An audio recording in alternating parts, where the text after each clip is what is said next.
Muy buenos días a todos los amantes de la literatura, a nuestros amables lectores, a los traductores y a nuestras invitadas especiales de hoy, las editoriales independientes. Bienvenidos de nuevo a una versión más de Colombia lee a los traductores. Esta vez hablaremos de la traducción literaria, una compleja maquinaria que produce cultura, y un pacto entre traductores, editores y lectores. Buenos días Colombia, buenas tardes Madrid, buenas tardes Londres. Hoy tenemos la grata compañía de dos personas que han sido faros y referentes para muchos de nosotros en la traducción: Carlos Fortea en España, en Madrid, y Erna von der Walde en Londres.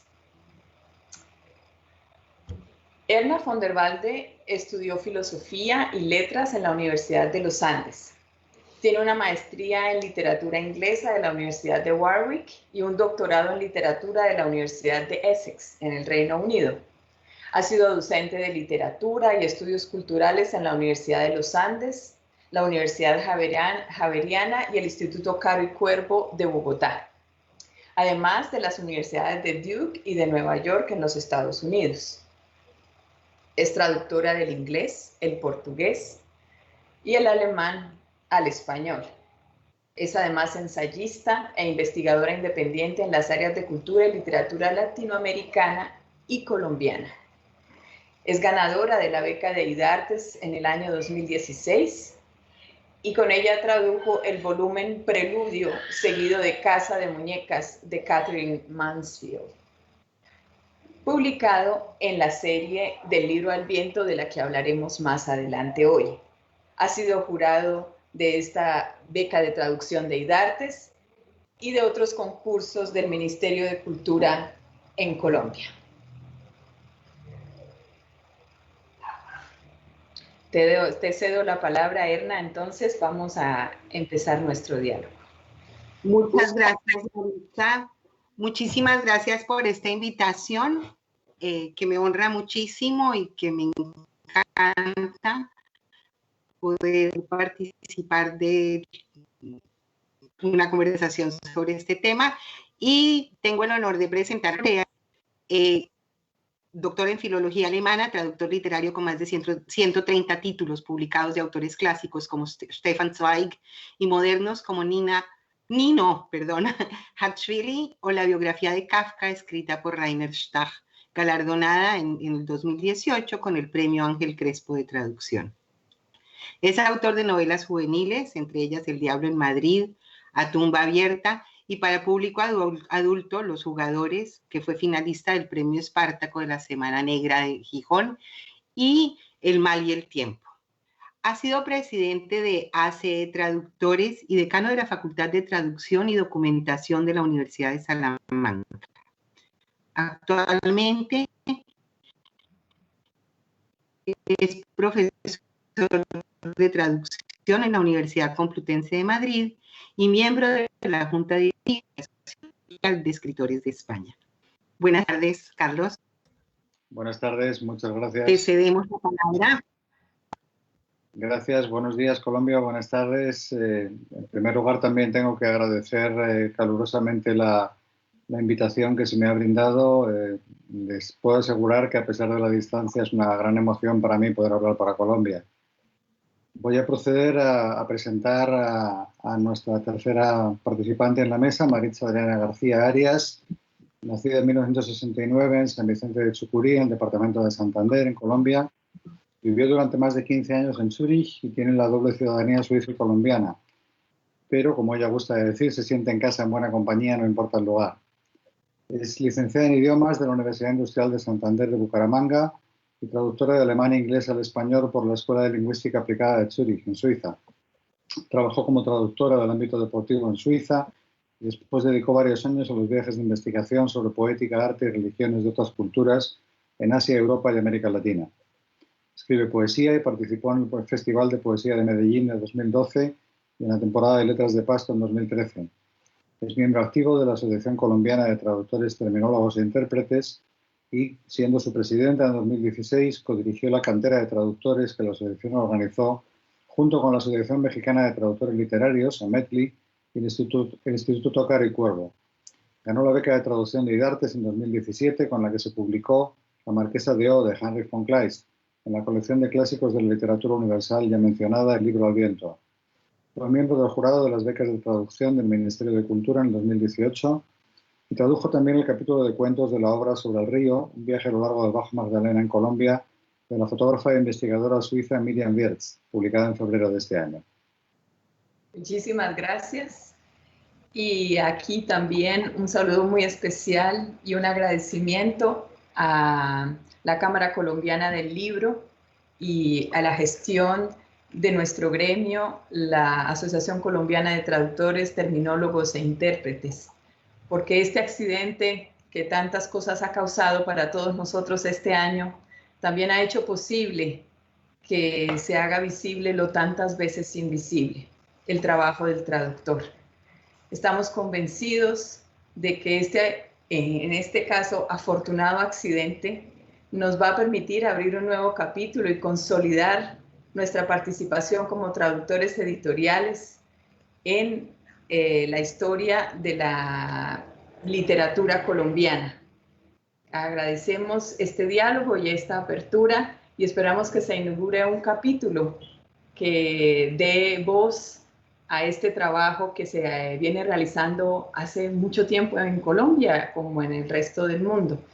Debemos recordar que en este momento también nos acompañan, como ya dije, las editoriales independientes, porque estamos convencidos de que el futuro de esta pléyada de posibilidades se abre de la mano con un pacto entre editores, y hablo aquí particularmente de las editoriales independientes y por supuesto de los lectores.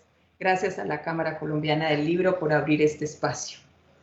Yo quisiera que iniciáramos este diálogo hablando un poco precisamente cómo ha sido esa historia en Colombia de la publicación de otras tradiciones y de otras lenguas en la literatura colombiana. Yo quiero que hagamos como un acercamiento a lo que se ha hecho, porque sin duda a partir de ahí podemos edificar un presente y un futuro. ¿Nos puedes contar algo, Erna? Tú tienes una nutrida experiencia también en el campo editorial en Colombia y tal vez podríamos iniciar con un recuento de esas historias que nos han precedido en la traducción y la publicación de literatura traducida en Colombia. Bueno, la verdad mi conocimiento no es muy extenso, ha sido más bien la experiencia de lectora y creo que es algo que está por hacerse, una especie de recuento de lo que ha sido la historia de la traducción en el país. Yo creo que una de las cosas más notorias es el hecho de que Colombia tampoco tuvo durante mucho tiempo en el siglo XX una gran... ha cambiado muchísimo en los últimos 20, 30 años. Algo que era muy notable en comparación, por ejemplo, con México y Argentina, que entre otras recibieron una gran cantidad de la migración europea que salió durante la guerra y que crearon esta máquina de producción de traducciones, la creación de revistas culturales que fueron también unas impulsoras muy importantes. En Colombia yo creo que un momento decisivo, especialmente para la traducción de, dijéramos, el texto filosófico, cierto tipo de texto como de revista académica en cuestiones de filosofía y política y cultura, fue la creación de la revista ECO, que fue una gran máquina de traducción creada por el señor Buchholz, que era el dueño de la librería Buchholz. En librería que ya desapareció, otra historia que hay que contar, la historia de las librerías que se crearon en esa época y que también fueron grandes espacios de introducción de cultura de muchas partes. Otra cuestión que fue muy importante para nosotros, creo que fue el gran proceso de traducciones que se hizo en países como Argentina y México, que distribuían muy ampliamente. Creo que en un momento ese proceso de distribución se perdió y ha habido como una especie de interrupción de esa producción de traducciones en el continente, que fue enorme hasta los años 80. Ya. Entonces, pero esto es, dije que éramos más como mi experiencia de lectura.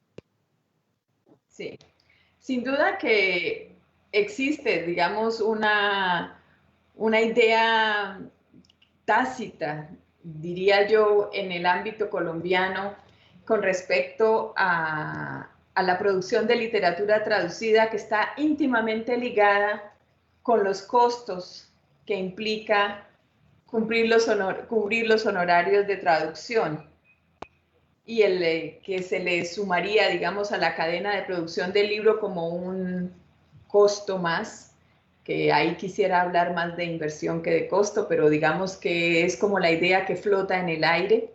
Y si a eso le sumamos el pago, por ejemplo, de derechos de autor para también la obra original, no hablemos ya de los derechos de autor de la traducción, pues se ven como grandes impedimentos o que se han percibido como grandes impedimentos en el ámbito de la producción editorial en Colombia.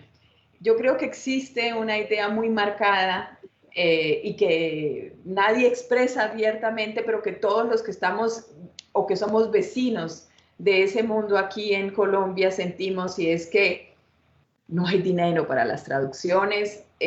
Invertir en una traducción sería deseable, pero es difícil, por no decir imposible. Sin embargo, yo creo que hay que replantear precisamente esa percepción que tenemos con respecto a cómo es que se entronca la traducción en la cadena de la producción del libro. Yo creo que ahí Carlos también tiene como una historia muy interesante que contarnos con respecto a ese proceso en España, ¿verdad? Sí, yo creo que es importante, en primer lugar, cambiar el punto de partida. O sea, es lo que tú decías al principio, no estamos hablando de un gasto, sino de una inversión. Estamos hablando de abrir mercados. En realidad, cuando en un momento determinado se lleva a un autor nuevo a un país donde no se le conoce, lo que se está haciendo es abrir una ventana de oportunidad.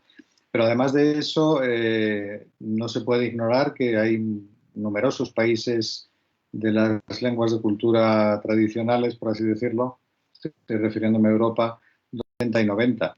En los años 80 y 90 la gran mayoría de las traducciones del alemán se hacían con una ayuda del Instituto Goethe. A eso se sumaron después la Fundación Pro Helvetia de Suiza, a eso se sumaron después las becas del gobierno neerlandés que también permitían traducir la literatura neerlandesa, del gobierno portugués, en fin, hay un montón de posibilidades por ese camino. Pero luego además hay una cosa que yo no quisiera dejar de lado y es que no siempre los derechos del autor son un obstáculo también.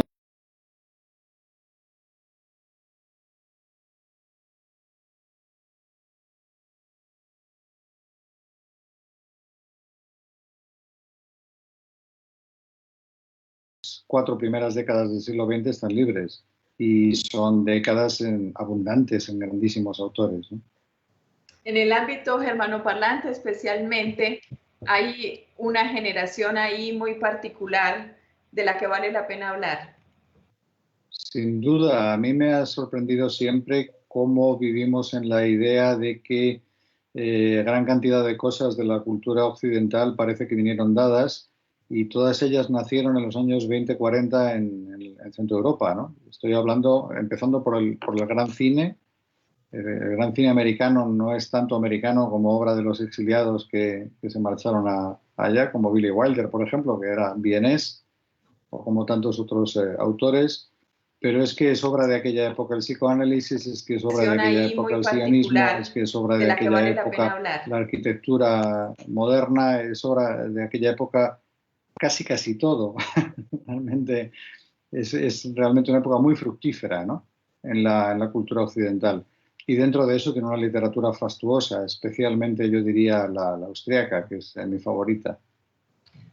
Nos ocupa aquí fundamentalmente la traducción del mundo germanoparlante porque aquí los tres trabajamos en ese ámbito y queremos, digamos, en ese marco conceptual hablarles de las posibilidades que existen. Y en esto es una invitación muy particular a las editoriales independientes que han empezado a hacer, digamos, a dar los primeros pasos también de una manera más institucional en Colombia a apostarle a la literatura traducida. Tenemos editoriales como Tragaluz o como Poclonca que le han apostado abiertamente a la traducción como una alternativa de verdad de crear un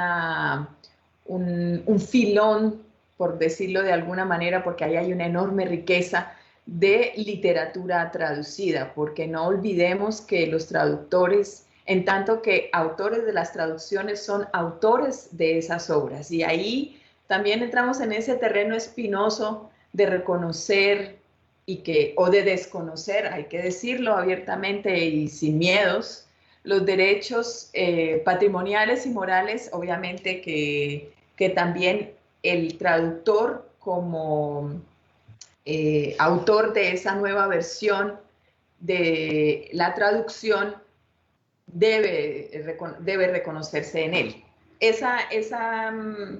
Yo creo que ese es un punto también y un escollo que debemos hablar directamente en Colombia. Aquí, si bien existe una legislación que reconoce a los traductores como autores, en la práctica muchas editoriales, aún debo decirlo con desfachatez, nos dicen que simplemente eso nunca se ha hecho. Y aquí cabe mencionar que precisamente el hecho de que haya sido así no justifica que se sigan manteniendo esas costumbres en nuestro entorno. Debo decir que también hay otras editoriales que le apuestan, también como la que vimos en una charla aquí en este espacio de Colombia Lee a los traductores, de nuevas editoriales como Foco, que le apuestan a primeras versiones en la distinguida variante de la lengua española, que es la variante colombiana. Eso también hay que reconocerlo y por eso las esperanzas de los traductores literarios, editoriales, están puestas precisamente en esa sinergia que puede surgir entre editoriales y traductores. Tal vez también tú quisieras comentar algo al respecto, Erna, con tu experiencia, digamos, con las editoriales que has trabajado en Colombia. Estaba pensando mientras hablabas en la cuestión de, para las editoriales, poder crear un proyecto de traducción sería, como decía Carlos, como decías tú, es una inversión a mediano plazo que es valiosísima.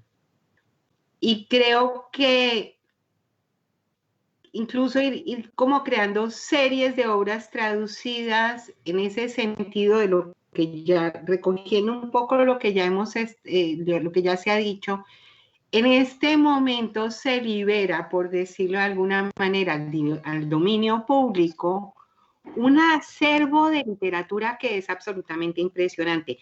El caso mismo de la obra que yo traduje en el proyecto de IDARTES para el libro Al Viento de Catherine Mansfield, que fue una autora absolutamente fundamental en la producción de lo que se llamó el High Modernism inglés.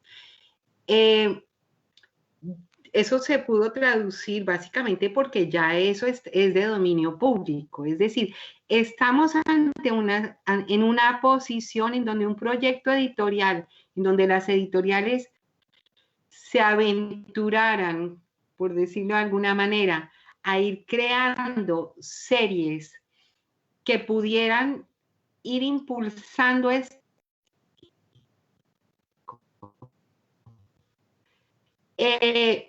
Y dijéramos, pasando a la importancia que está cobrando la traducción en este momento, me gustaría notar el hecho de que en Inglaterra el premio más importante de literatura finalmente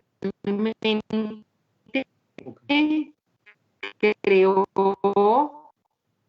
el premio para obra en traducción. La literatura no se compone solo de aquello de lo que se escribe en la lengua, sino de aquello que entra a la lengua por vía de la traducción.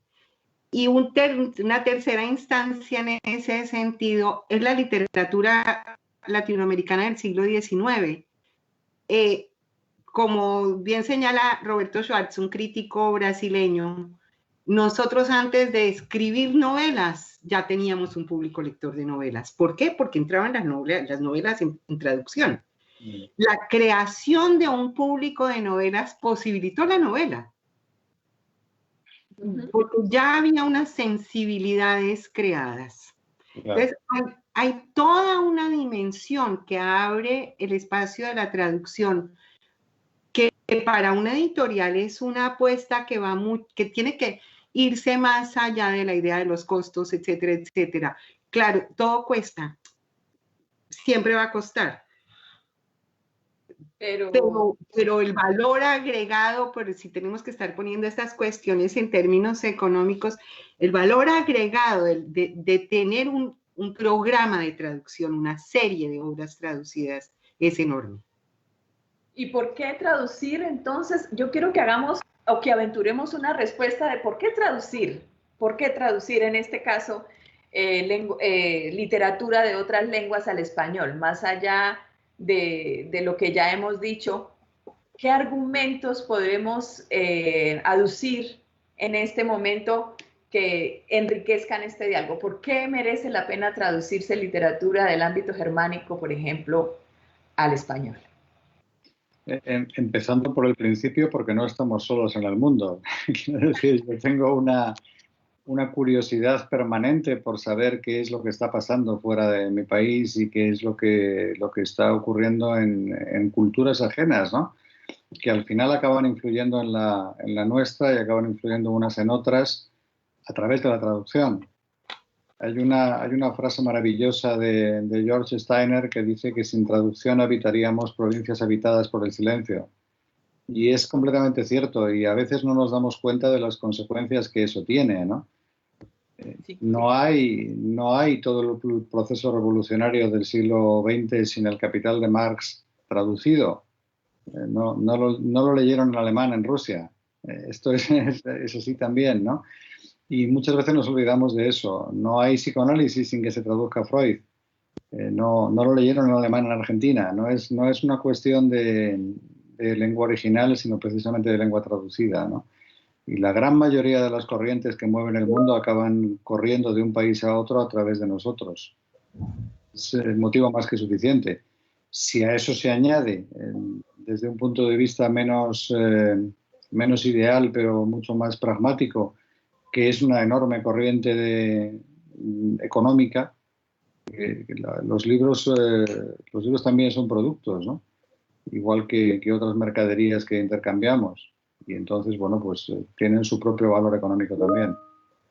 Y además esto hay que decirlo sin ningún desdén, quiero decir, no estamos diciendo nada malo.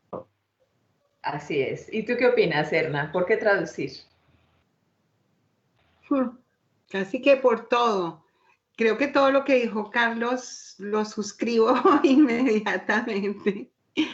Hay una cuestión también de, dijéramos, las distintas, qué sé yo, las distintas vertientes literarias que han surgido en el mundo, distintas tradiciones y demás, también son como exploraciones en distintas sensibilidades, o sea, hay una con la cual todos estamos familiarizados y no nos damos cuenta que estamos familiarizados con ella gracias a la traducción, que es el romanticismo. Es decir, ahí entra toda una sensibilidad, formas de sentir, estructuras de sentimiento, las llama Raymond Williams, cosas que van más allá de fenómenos culturales, dijéramos que podríamos precisar en términos de mensajes o de elementos discretos. Entran formas de sentir.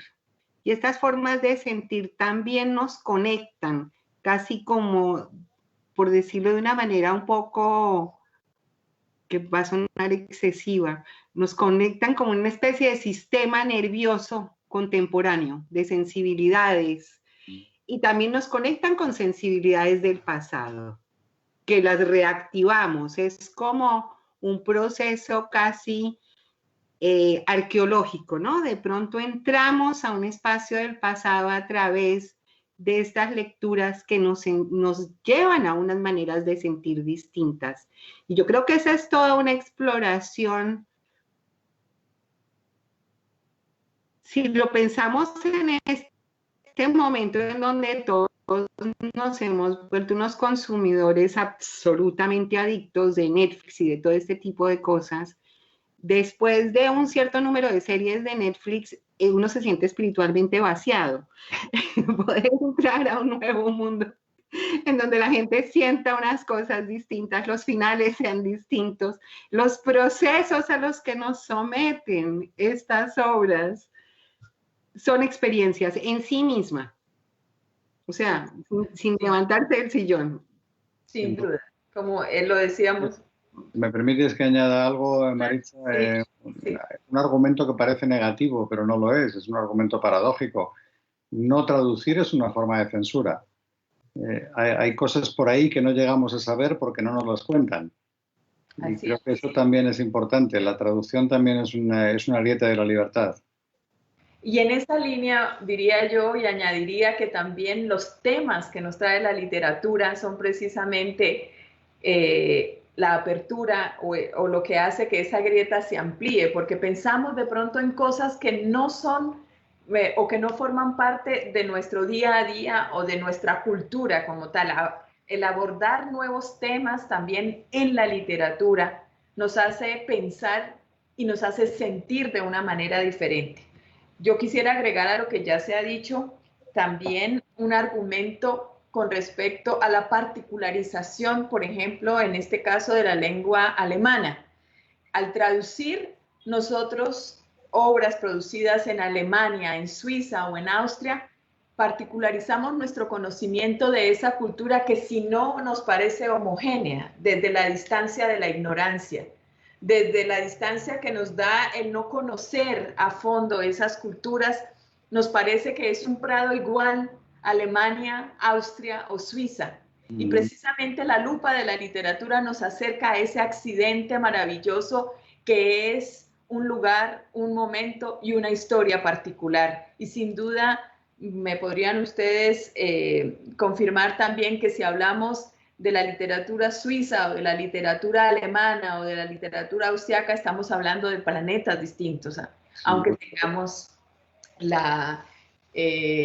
digamos, el común denominador de la lengua alemana. Sin embargo, precisamente es con ese común denominador que llegamos a las distinciones, a esa filigrana distinta de la cultura que produce obras que dan cuenta de esa cultura y de esos momentos históricos a través de las obras literarias.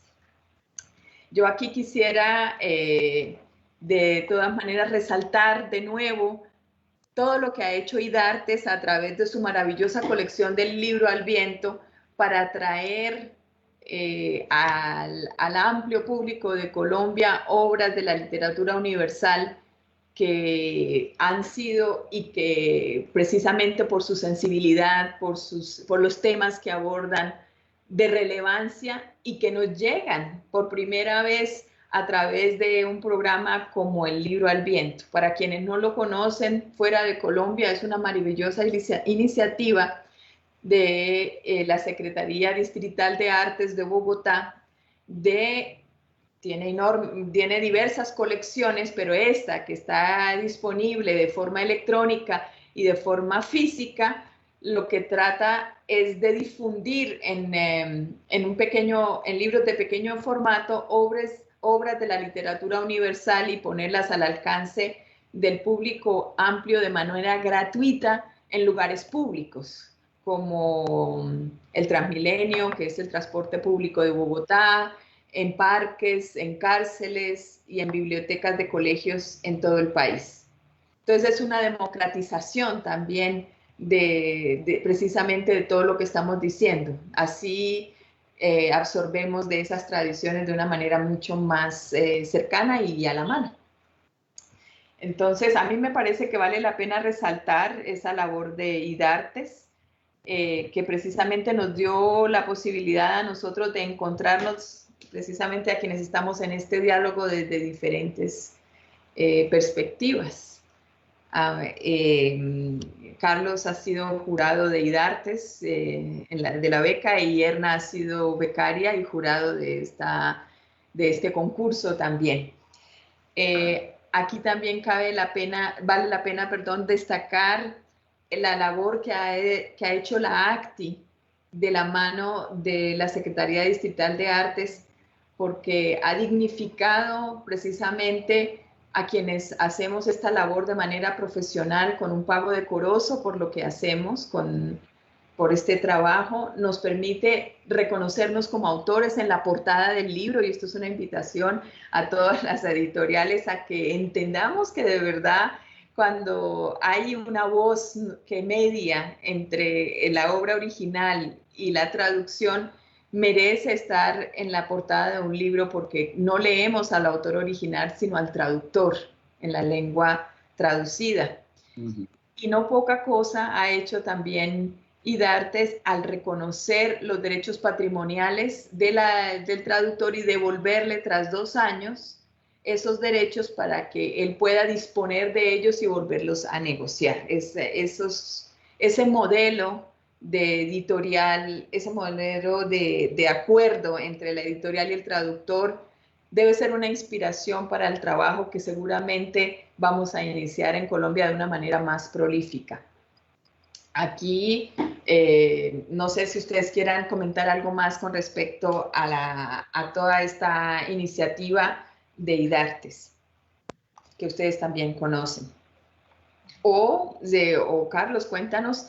También ustedes llevan un camino recorrido mucho más sólido en España y tienen cosas maravillosas en materia de concursos.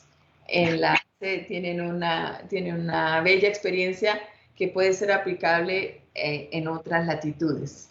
Sí, nosotros hemos fijado nuestro desarrollo a través sobre todo del mundo asociativo. La asociación Hace Traductores, que yo presidí durante un tiempo, y que agrupa a la gran mayoría de los traductores editoriales de España, pues ha conseguido, aplicando el viejísimo criterio de que la unión hace la fuerza, ha conseguido muchísimos adelantos en la consideración del traductor. Y referido a lo que estabas hablando de los premios y concursos, tenemos el honor, y yo siempre me gusta presumir de él, de que tenemos el concurso con el jurado más grande de Europa, porque nuestro premio de traducción, el premio Esther Benítez, que otorgan los socios de la asociación, tiene como jurado a todos los socios de la asociación. Es decir, cuando se convoca el premio, son los socios los que proponen candidatos al premio, y después son todos los socios los que lo valoran y los que tienen la ocasión de votar. De tal manera que el ganador gana con muchísimos votos, y sobre todo con muchísimos votos de profesionales, muchísimos votos de gente que sabe lo que es traducir. Y eso, pues, la verdad es que a nosotros nos enorgullece mucho, ¿no? Ganar ese premio es incluso mejor que ganar otros. Como no. Este año ganó precisamente, para hablar de este bello concurso, Teresa Lanero Ladrón de Guevara, con la obra El clamor de los bosques. Y que me parece también, ya desde la puesta del título, una novela valiosa y un reconocimiento, como bien dice Carlos, que va más allá de simplemente el favoritismo Claro. o la adulación, sino que reconoce verdaderamente la labor traductora. Así ¿Tú es. quieres agregar algo, Erna? Estaba pensando que, digamos, el reconocimiento del traductor tendría que verse en distintas dimensiones. Por un lado, eso que acabas de mencionar, lo de que figure en la portada de los libros, que es, a mí me decía un editor de la editorial Verso en Inglaterra, que en Japón, no sé si esto sea apócrifo, que en Japón lo que importa es el traductor, es decir, el traductor es la carta de presentación de los autores. Entonces ponen fulanito de tal traduce a García Márquez, fulanito de tal traduce a Thomas Mann. Es el traductor el que funciona como el vehículo. Bueno, no vamos a pedir tanto, pero sí aparecer en portada como un reconocimiento. Y en un segundo orden, pero no menos importante, en las bibliografías.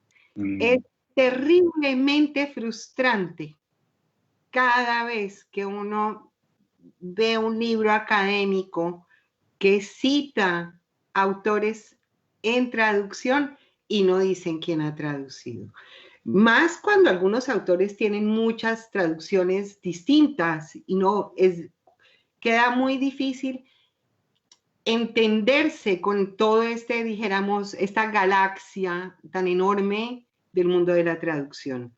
Entonces, ese sería un punto que para mí sería como importante en el sentido de ir acostumbrándonos a la idea de que muchísimas de las cosas que leemos vienen en traducción. Y hay otro punto que es muy importante, creo, en este punto, y es el hecho de que hay una gran cantidad de vocabulario que tenemos hoy en día que viene de mano de la traducción. Entonces, reconocer al traductor es también casi que poder rastrear el origen de muchas de nuestras palabras, no será una gran mayoría, pero muchas palabras que utilizamos vienen de mano de la traducción. Maravilloso, sí. Carlos, sí, perdón. Sí, y no solamente palabras, sino estilos, técnicas literarias. Muchísimas de las cosas que consideramos parte de la literatura en algún momento fueron de importación. O sea, hay algún momento en que, por ejemplo, los grandes escritores del boom latinoamericano, todos ellos han reconocido su deuda con Faulkner. Estoy convencido de que parte de ellos no lo leyeron en inglés. No sé si todos, pero parte de ellos. Y evidentemente fue a través de sus traductores como llegaron a descubrir nuevas técnicas y como llegaron a descubrir nuevos mundos, ¿no? Creo que eso nos olvidamos con demasiada frecuencia. Igual que nos olvidamos con demasiada frecuencia de que para hacer bien ese trabajo tiene que estar bien pagado. El reconocimiento empieza por la posibilidad de pagar las facturas. Así es, para poderse sentar a trabajar. Ese es otro punto que tal vez valga la pena notar aquí. Una traducción bien hecha. Esto que nos cuenta Carlos, por ejemplo, del concurso, que quiere decir es una traducción sometida al juicio de los colegas. Una traducción bien hecha es fundamental porque una vez se traduce una obra, pueden pasar 50 o 100 años antes de que se vuelva a traducir. Es decir, es lo que van a conocer los lectores de nuestra lengua. Si al traductor no se le reconoce su trabajo, tanto monetariamente como en términos de tiempo, una buena traducción no se hace en un mes. Una traducción de una novela no se hace en un mes como algunas editoriales creen que es posible porque tal vez no tienen una dimensión de lo complejo que es el trabajo y de la necesidad de que pase por varias lecturas. una vez hecha es la que quedó. Y nosotros tenemos en nuestra lengua verdaderos dolores de cabeza, de traducciones mal hechas, de obras que ya no se han retraducido y que posiblemente quedaron relegadas, o lo que es también bastante doloroso, se ha utilizado una obra entendiéndola a partir de una traducción que no le hace justicia, por decirlo de alguna manera. Entonces, el reconocimiento al traductor es una cosa que se mueve en muchas capas, me parece. Cierto. También decías tú una cosa muy bella, Carlos, en diálogos que hemos tenido al respecto, y es que las traducciones también mueren. Sin duda. De hecho, muere la gran mayoría de ellas. Y eso está emparentado para mí con el sentido orgánico de la lengua, porque la lengua como ente vivo está permanentemente permeada por el suceder y por el quehacer de la vida en la historia. Entonces el lenguaje que utilizamos hoy no es el que se utilizó hace 10, 15 o 2 años. Y esa manera de utilizar el lenguaje se siente. ¿Por qué la sentimos? Porque también percibimos ese añejamiento de la lengua cuando oímos a las personas.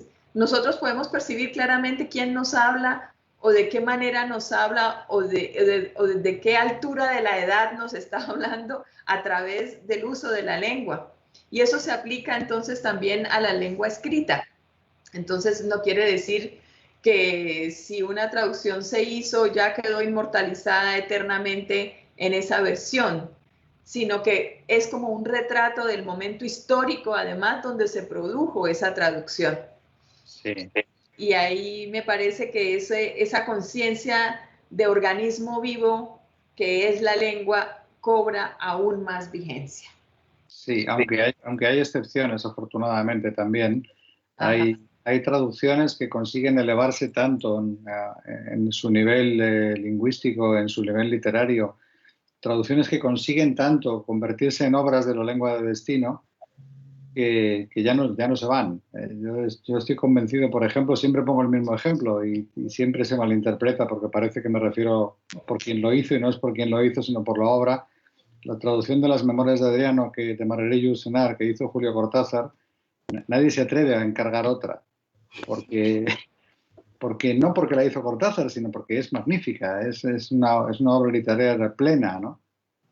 Así es. Además, ahí también tocamos un tema que me parece muy interesante en la evolución de la traducción, y es si al traducir nos gana en la labor el autor o el traductor. Es un tema espinoso porque tiene antecedentes, porque tiene historia, pero a mí me parece que vale la pena que reflexionemos un poco al respecto y compartamos nuestras ideas al respecto, por lo menos para dejarlas ahí. Yo creo que precisamente cuando alguien gana es porque la traducción no está bien. Una traducción perfecta es una simbiosis, no es una victoria. Es el momento en que realmente el traductor y el autor se han hecho uno en ese libro. Y realmente lo que sale de ahí es una obra común. Y a partir de ese momento es cuando realmente la traducción vive. Así es. Yo hablo ahí de los autores ya reconocidos como autores también, que en una primera en un primer registro de las traducciones literarias también aventuraron traducciones literarias. O sea, este tema que tú mencionas me parece muy valioso, pero yo estoy yendo un poco más allá en cuanto a esos personajes que ya reconocidos en la literatura, como Cortázar, con las Memorias de Adriano, obra como traductor. Sí, pero no hay relación real. Quiero decir, yo siempre he pensado, la mayoría de las veces siempre se piensa que es porque son autores ellos mismos, ¿no? Pero también tenemos otros muchos ejemplos de grandes autores que eran malísimos traductores. Entonces, eso realmente no es la razón. La razón es la hermandad con la lengua y la capacidad de simbiosis con el mensaje que estás transmitiendo, ¿no? Y eso hay gente que lo consigue y gente que no. También hay grandes traductores que no son autores de obra propia, que también han dejado obras persistentes, ¿no? Lo que pasa es que ellos se habla menos de ellos. Así es, así es. Precisamente por esta invisibilidad que se le atribuye al traductor como si se tratara también en literatura de un reproductor de contenidos, vaciado de historia y vaciado de talento para volcar, digamos, toda esa versión de la lengua sobre una obra traducida. En el caso de esas traducciones de la literatura universal que hemos leído, que como hemos mencionado ya, como lo dijo Erna, en muchas ocasiones, pues hay una traducción y es la traducción que rige o que gobierna una generación. Hay otras obras más afortunadas que han tenido la posibilidad de disfrutar, digo yo, de nuevas interpretaciones, como si se tratase de una sinfonía. A mí me gusta ese símil para hablar de la traducción. Una traducción es una interpretación de una obra. Y cada interpretación, por más de que siga el canon de una partitura, tiene un acento particular. Y en ese sentido yo creo que la música, tan emparentada con nuestro oficio de tantas maneras, también nos da una luz sobre esa unicidad de la traducción. ¿Por qué traducir entonces, o por qué repetir traducciones de obras literarias que ya han sido consagradas, digamos, si bastaría con que ya existen una o dos o tres o cuatro traducciones? Porque nunca basta. ¿Y tú qué opinas, Erna? ¿Por qué volver a traducir una obra que ya ha sido traducida? Bueno, es un poco lo que ya veníamos diciendo. Creo que lo que señala Carlos es interesante. Hay unas traducciones que consagran a la obra en la lengua y se quedan ya. Él hablaba de la de Memorias de Adriano de Marguerite Yourcenar, traducida por Cortázar. Y creo que ahí hay solo una pequeña anotación, es que Cortázar era un traductor. O sea, él era, a más de ser escritor, era un traductor, ese era su oficio. Ese era el day job, eso era lo que hacía para comer. Así es.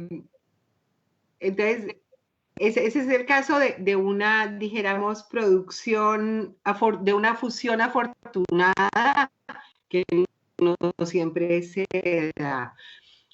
Pero yo creo que hay una cuestión también de sensibilidades. Que las sensibilidades también sentimos que tal vez la obra no es la que ha perdido lustre, sino el lenguaje en el que se tradujo. Eso no quiere decir necesariamente que haya estado mal traducida. Así es. Hay traducciones que no he vuelto a leer, pero que me interesaría a raíz de esta conversación hacerlo, que era algo que comentábamos en nuestras conversaciones previas a este encuentro, las de Cancinos Assens. Porque Cancinos Assens fue supremamente prolífico, tradujo del francés obras de muchas lenguas, tradujo a los rusos, tradujo Las Mil y Una Noches. Borges consideraba que de todas las versiones de Las Mil y Una Noches, al inglés, al francés, etcétera, la mejor era la de Cancinos, que es un logro, porque Cancinos nunca habló árabe. En fin, hay toda una cosa en el mundo de la traducción que hace que algunas obras de la traducción casi que valen por su traducción. Hay obras que han sido traducidas tan magistralmente que resultan ser más exitosas, tener un valor en la lengua traducida que tal vez no tuvieron en el original. Así es. Eso es un punto casi que contradictorio, ¿no? Diríamos, cómo se puede superar en la traducción un original. Pero pues, tiene que ver mucho también con la recepción y con los intereses de los lectores, ¿no? En América Latina, el valor de la traducción que hizo Simón Rodríguez de Atala de Chateaubriand fue enorme. no fue una obra tan importante para los franceses en ese momento, 1804.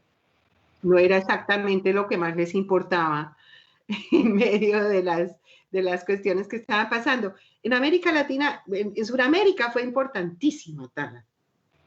Entonces, hay como cosas que tienen, y eso termina consagrando tanto la obra como la traducción misma. Claro. Y ahí vengo yo también para volver a hablar de una obra tantas veces traducida que ha sido La Marquesa de O, porque es un ejemplo de esas obras afortunadas que ha tenido la posibilidad de gozar de diferentes versiones en un lapso de tiempo relativamente corto.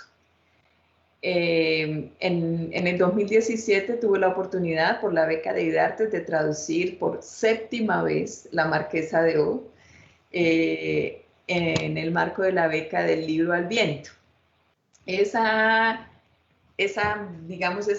posibilidad también como traductora me planteó a mí un verdadero desafío en cuanto a cómo relacionarme con esas historias previas que ya existían, porque de alguna manera yo quería preservar mi independencia de ellas, pero no del todo podía ignorarlas, porque pues ya existían. Entonces había que aprovechar, digamos, el camino ya recorrido por otras, pero también lo que me queda claro es que aún después de esta 7ª versión hay preguntas dentro de la traducción de esa obra que siguen quedando abiertas. Y en este momento quiero que hablemos un poco precisamente de la época en la que se tradujo esa novela y que hablemos de la novela un poco, porque precisamente yo creo que en esa ambivalencia y en esa... en eso que queda como un interrogante también se mantiene viva, digamos, la vigencia de la obra. Heinrich von Kleist fue un personaje muy particular. Yo debo decir que no lo conocía antes de traducirlo, y haberlo traducido para mí fue un antes y un después, porque se abrió un universo para mí a través de su literatura. Él nació en 1777 en Frankfurt del Oder y falleció muy pronto, en realidad, desafortunadamente para nosotros. No pudimos disfrutar, creo yo, de muchas más cosas que nos hubiese podido dar, pero pues es la vida como fue. En 1811. La Marquesa de O es una obra de 1805. Y no sé si ustedes quieren comentar algo sobre la época en que se produjo esta novela o sobre Kleist como autor de esta novela en el alemán. Yo quisiera decir que Kleist es un ejemplo muy bueno de lo que estaba comentando antes Erna, de cómo la recepción puede ser determinante para un autor y a veces no se produce directamente, ¿no? Me acordaba cuando estaba hablando a Erna, y perdonad el inciso, pero quiero también rendirle un homenaje. Una de las primeras víctimas del COVID en España este año fue el escritor chileno Luis Sepúlveda. Ay, sí, lo vimos. La historia de Luis Sepúlveda también es una historia increíble relacionada con la traducción, porque él publicó su primera novela en España, ganó un premio en Gijón, no lo leyó nadie, y había prácticamente decidido abandonar la literatura cuando su traducción al francés vendió 1 millón de ejemplares en Francia. Convirtió a Luis Sepúlveda en Luis Sepúlveda. De pronto volvió a la literatura con nuevo ánimo y tuvo la ocasión de escribir todo lo que escribió hasta este desgraciado momento, ¿no?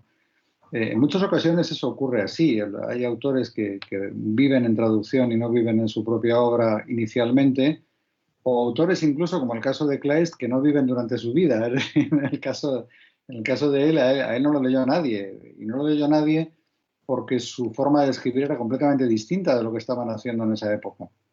Era alguien que vivía en el futuro, ¿no? Con lo cual fue el futuro el que le reconoció. Y en muchísimas ocasiones también empezando por Francia en lugar de empezando por Alemania, ¿no? O sea, hay casos abundantes de ese tipo. Además en su momento histórico había figuras como Goethe, que digamos cubrían todo el escenario de una manera tan total, que no puedo decir de otra manera, tan abrumadora, que no había como el espacio para otras voces que plantearan una alternativa o podemos decir, una disonancia también en la escena literaria. A mí me parece que también hay en la literatura que se ha escrito sobre Kleist, se habla mucho también de su tormentosa relación, porque pues esa es la palabra que mejor define a Kleist en sus relaciones con el mundo exterior y consigo mismo. También como el convencimiento de que los grandes de su época reconocían en él su grandeza, pero no lo hacían explícito, digamos, de manera pública. Descollar en medio de la invasión napoleónica, del surgimiento de toda una cantidad de corrientes que estaban muy preocupadas por la situación política. O sea, sí, es como un genio a destiempo, que es algo que, bueno, que conocemos mucho en muchos ámbitos literarios, pero que creo que Alemania, el mundo germánico ha sido muy bueno en la producción de genios a destiempo, ¿no? Nietzsche, Kafka, el mismo Nietzsche utiliza la palabra de extemporáneo como una definición de parte de sus reflexiones, porque pareciera que hay como una concentración de intereses y de preocupaciones alrededor de ciertas figuras faro, y otras que quedan por ahí flotando y que solo posteriormente logran incorporarse a, dijéramos, la visión de la época. Así es. Y precisamente fue Kafka quien hizo, o para hablar de la Marquesa era su obra favorita para leer en voz alta. Y él hablaba o tenía esa fascinación, digamos, por esa obra y la multiplicó en su momento.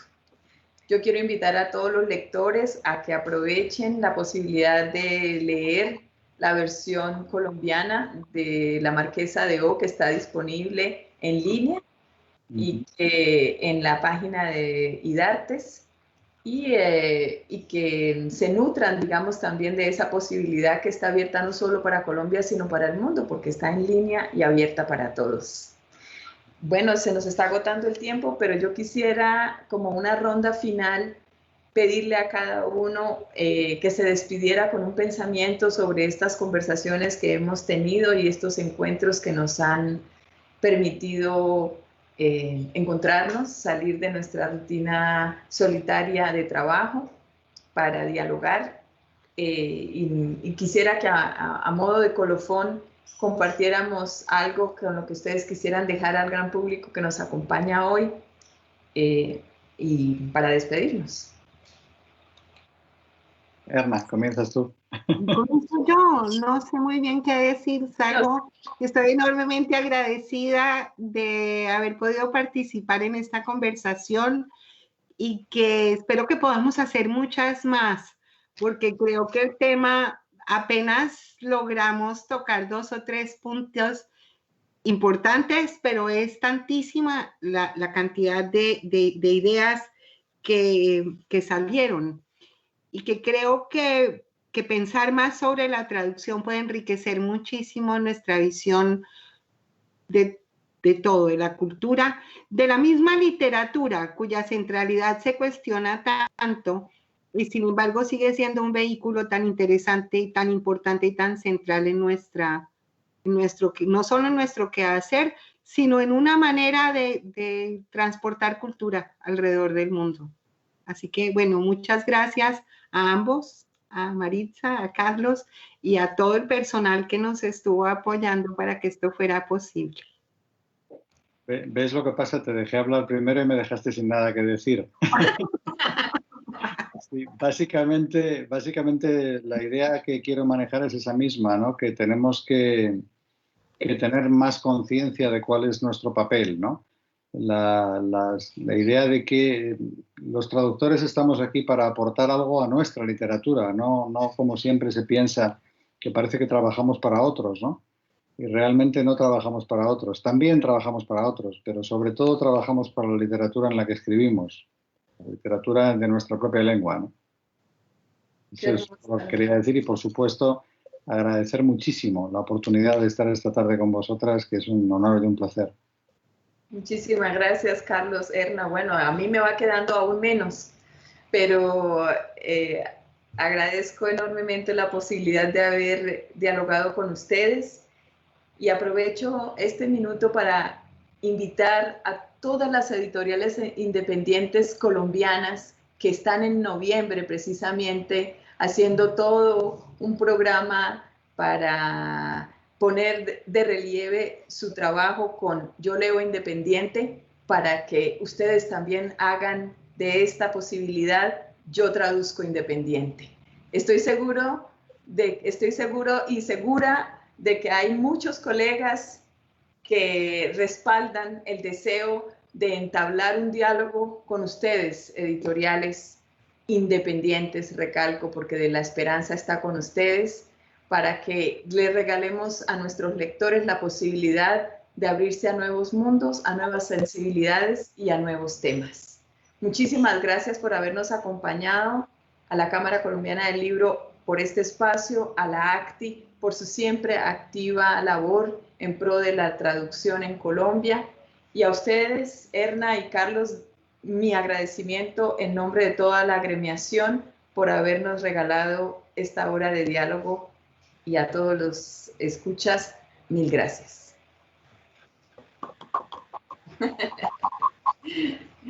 Bueno, ahora igual debo decir que no dimos o no abrimos el espacio para preguntas. Si alguien del público está interesado en hacer algún comentario o una pregunta para cerrar, gustosamente daremos respuesta, y si no, pues nos despediremos.